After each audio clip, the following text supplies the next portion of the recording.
சமயத்துல ராவணனை பத்தியும் ஆஷாவை பத்தியும் அதிகமா பேசணும் அப்படின்னா 2 பேருக்கும் சூப்பர் ஜோடிங்க. சரிங்களா? அவங்களே வந்துட்டு நாங்க சிங்கிளா இருக்கிறோங்கிற மாதிரி சொல்லலாம். நாங்க நம்புற மாதிரிலாம் இல்ல.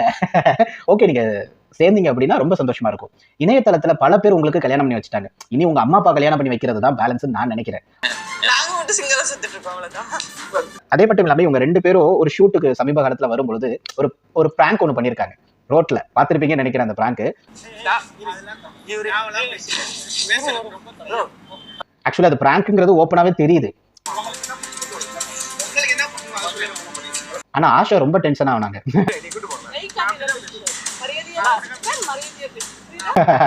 அதற்கு பிறகு ஆஷாவுக்கு தெரிஞ்சிருச்சு ஓகே அப்படின்னு. ஆஷாவுடைய பர்த்டே, சோ அவங்களுக்கு விஷ் பண்றதுக்காக அற்புதமா ஒரு பிராங்க் ஒன்று பண்ணியிருந்தாங்க. ரொம்ப நல்லா இருந்தது, சூப்பரா இருக்கு. கொஞ்சம் வருஷத்துக்கு முன்னாடி வரைக்கும் வெள்ளித்திரை